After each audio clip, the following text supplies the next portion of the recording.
Okay, hi guys, and welcome to the show. Today, a very special episode indeed, because we're going to be taking a look at quite possibly, actually, definitely, the best automatic wristwatch for under $100. I know, quite an extraordinary feat, especially in watchmaking. Now, this video is a bit of a response to a question I get asked all the time, and that is, what is the best watch for that first watch, that dipping your toe, especially if you're not used to traditional mechanical automatic timepieces. And I think you cannot go wrong with the Seiko I. Now, of course, before I get into this video, I've got to do a wristwatch check, and yep, I'm wearing the Stratton Curve. This is actually a watch made by a friend of mine. It's a little quartz chronograph, but very inspired by 70s racing watches, if you can't tell already by the style of it. It's nice to have a micro brand watch that's made by somebody I know, a supporter of the show. It's lively, it's fun, it's a bit different. And I've put it back in rotation. I haven't worn it enough, and I realized that when I was doing my state of the collection the other day. Anyway, so wristwatch check done. Let's discuss a little bit of background on the Seiko I. Now, the Seiko I was originally released. This is a line of watches, quite a prestigious line of affordable watches. First released in 1963 to commemorate the 50th anniversary of Seiko's first wristwatch, which of course was all the way back. The Laurel, we've discussed it many times, incredible part of horological history. So, the Seiko V's. Now, why are they called Seiko I?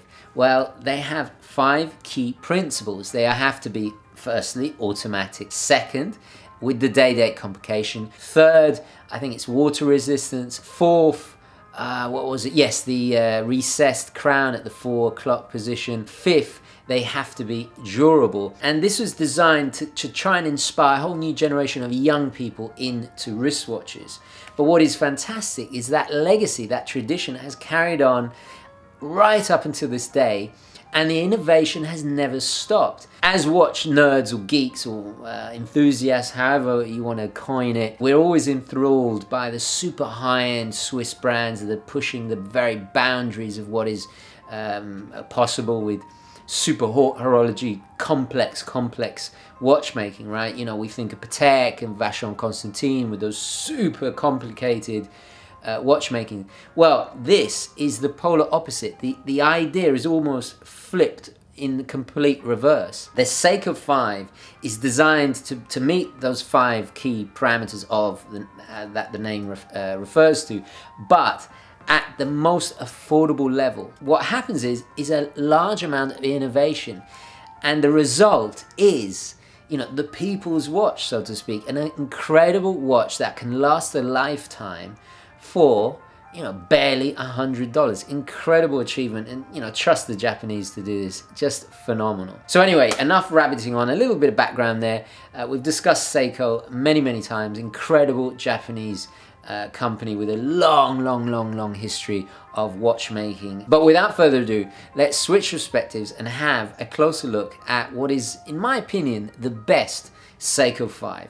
Today we are reviewing the Seiko I. This is the reference SNKL23.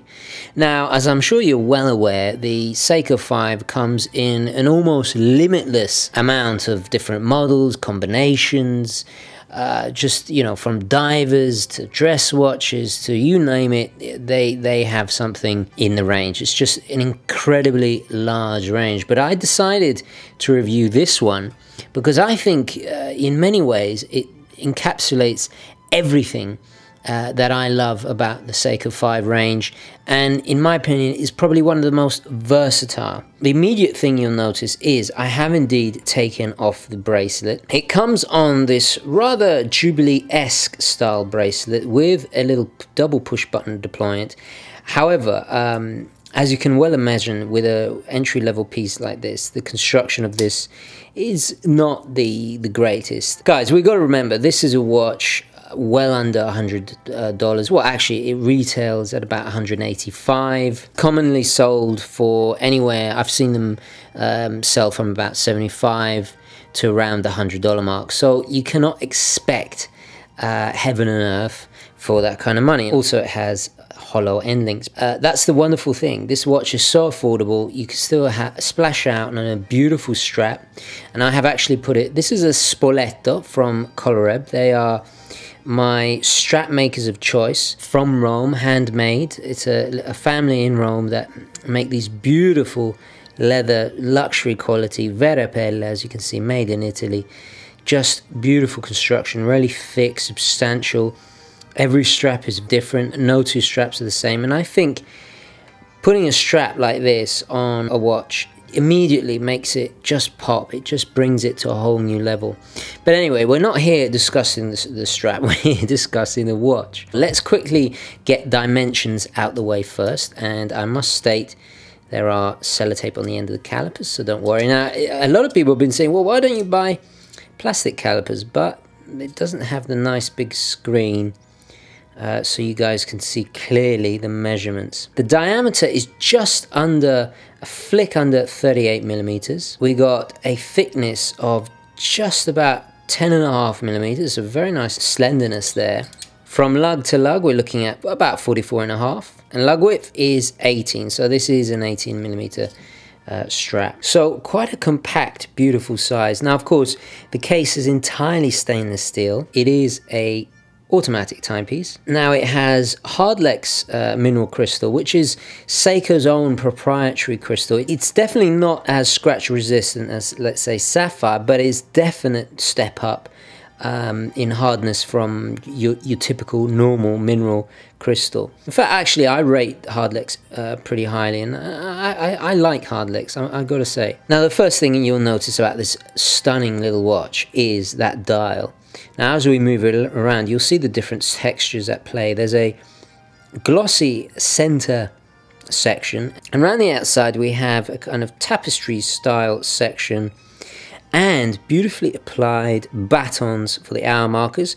We do have lume. There are tiny little Seiko lume dots and little sections of lume in the dolphin hands, beautiful dolphin hands that are very subtly faceted. We don't have lume on the second hand. I'll include a lume shot so you guys can see. And of course, a beautifully framed day date complication there at the 3 o'clock. I love how the day and date is displayed in negative. And we have a simple minute track running around the outside. What is nice, we do actually have an applied Seiko 5 logo, and the word Seiko is also applied. Signed very simply, it's just automatic, 21 joules. One of the most impressive aspects of this watch, especially at this price range, is the quality of the finish. On the sides, we have brushed finish, which is just done impeccably well. And I gotta say that I've even found luxury watches that are really not that much better than this. And then of course we have these angled beveled edges, almost a tonneau shaped case with the bezel, which is of course high polished, very subtle step there. It sits confidently on these wonderfully curved lugs. Look at the side profile. Just look at the shape. It's just one continuous curve. I really do like that. On the back, we have a screw-down case back with a really large display back, which is fantastic because we get to see that automatic movement. Again, very surprising considering its price range. So the movement inside is the legendary 7S26, and this is the C version. So it's actually the latest variant of this particular movement.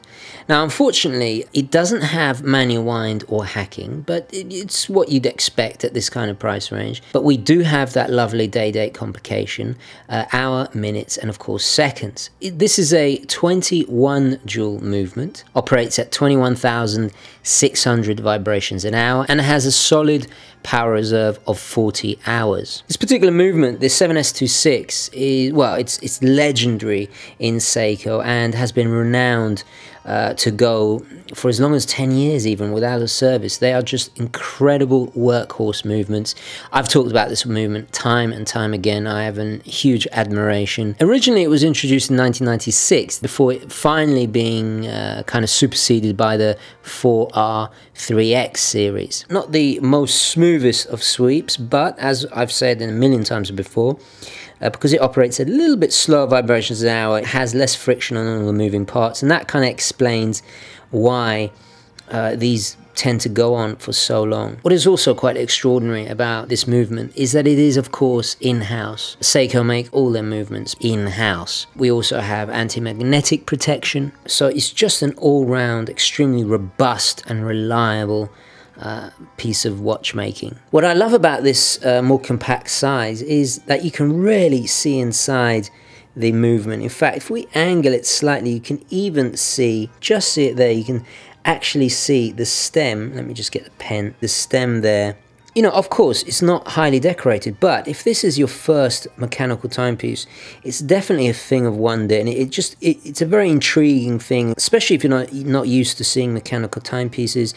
It's a wonderful way to get people into the hobby, into the wonder and amazement and the tradition and charm, most of all, of a true mechanical and especially an automatic piece like this. Just phenomenal considering the price.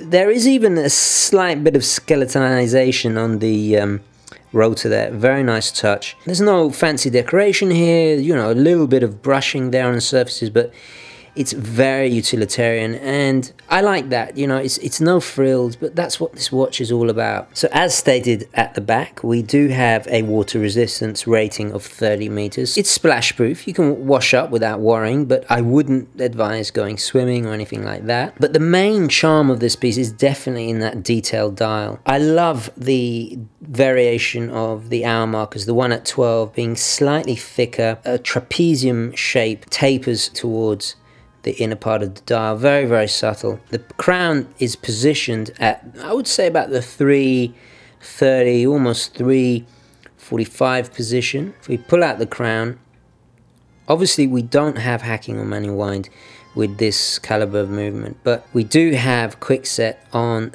the day and date. If we turn it one way, it changes the date, and if we turn it the other way, it changes the day of the week. And it has both Spanish and English days of the week, which is a really cool little touch. Very subtle. I love how it's hidden away and just keeps the line of the watch very, very fluid.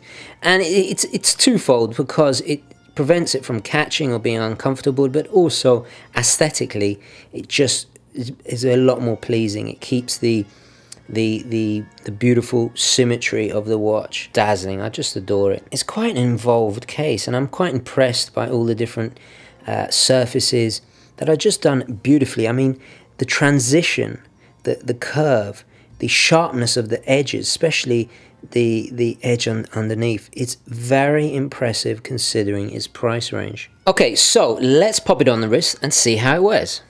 So as you can see, on my tiny little wrist, it wears beautifully. Now, because it's very compact and also small in scale, you don't really have to worry about it overhanging. And because of that beautiful curvature of the case, it places the strap in the perfect position. It just really hugs the wrist.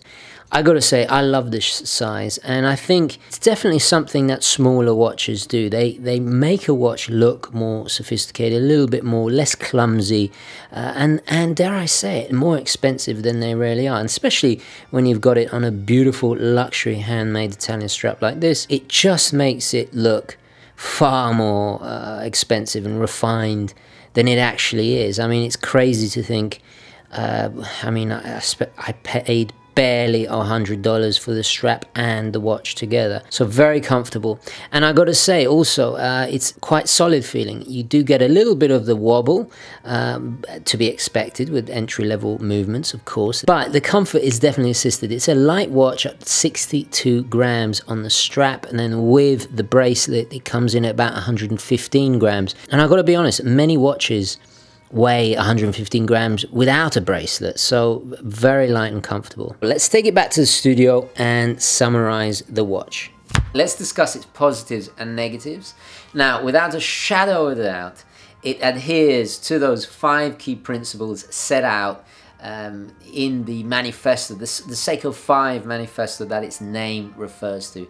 Undoubtedly, it meets all those requirements and then some. The quality is phenomenal, considering, I mean, it's just mind-boggling that this kind of level of detail. I mean, look at the dial, the texture, the quality of the finishing on the case is phenomenal. And the display back, the fact you can actually see the movement, all of these fantastic details at this price range. Incredible. Now, another thing we definitely need to mention is the versatility in the range. Now, while there isn't one defining model of Seiko I, I still think it is an iconic watch. It's an iconic range of watches because of that technical achievement at being accessible at such an affordable price point. And it's quite long history of innovation. While, you know, high-end watchmaking tries to push the limits and boundaries in complexity and in that way, this, the other way, it's trying to make the most robust, accessible watch at the cheapest, not cheapest, that's the wrong word, at the most affordable level, which in itself is just as much of an innovation in watchmaking. So it is iconic. And what I love about this particular version is it's so tastefully done. It's very versatile. It will look great on a NATO strap, at home dressed up on a crocodile. It looks fantastic on a casual distressed strap like the one I showed you from Coloreb. But definitely the overarching achievement of this piece is that it's the gateway watch. It's like a gateway drug into this fantastic hobby we all know and love. The fact that you can see the movement just entices the wearer in and will make anybody fall in love with traditional watchmaking. And that is why it's so important, and that is why it's fantastic, and we should share and talk about this watch and consider it with as high regard as we do with high-end stuff, because it's the Seiko was my first mechanical watch. It's the first mechanical watch for a ton of people. And if I can get you know, just a handful of people watch this into enjoying traditional watchmaking, then it's a win-win. And I think this is a great way to do it. It's a wonderful way to start the journey, to start the passion. It really is the gateway watch, the people's gateway watch. The value for money ratio here is beyond off the scale, you know, without a doubt. So let's discuss its negatives. Firstly, the accuracy really is luck of the draw with entry-level timepieces. Some of them operate within cost parameters. They're not regulated when they leave the factory, so if you want to regulate them, you have to regulate them yourself. Others are all over the place. The one I have, pretty much, I think it's plus 8 seconds, which is phenomenal for a watch this price range. So the accuracy is a little bit all over the place. The other thing I gotta say is quality control. With entry-level Seikos, you might find there sometimes are things a little misaligned. This actually has more to do with the seller. If you go with a reputable, trusted watch seller that knows what they're doing, that checks the watches before they're sent out, rather than some faceless, nameless giant corporation that just sells Seikos in the thousands, you're more likely to get a better quality, the perfect watch. The one I had was flawless. You all know where I buy my Seikos. I'm not, you know, do I even have to say it? Yeah, it's definitely down to the quality of the distributor, of the seller, or the online store you buy from. The only real negative and genuine negative is that bracelet. It's just awful folded. It's clunky, it's not very solid, the hollow end links, the clasp itself is not too bad. The actual buttons operate very nicely. There's even a micro adjustment, which is a nice detail, but you know, we don't buy it for the bracelets, and you never do with an entry-level Seiko. I mean, who does? But I've got to mention it, But honestly, there really isn't that many negatives, because you cannot expect heaven and earth for $100. It still blows anything out the water at this price range. It's a wonderful, wonderful watch. It's my pick of the bunch when it comes to Seiko 5s, and I think it is the best way to get anybody into this passion. And the irony is, this Seiko watch, you can hand it down to the next generation. They are built to last, very affordable to maintain, and just, it's a win-win, guys. So really, it goes without saying, this is the best automatic watch under $100. Anyway, guys, I'm gonna leave it there. Please don't forget to add your thoughts, queries, questions, opinions, all the rest of it down in the comments, especially if you are a Seiko 5 owner. I'd love to hear your feedback. I really do appreciate it.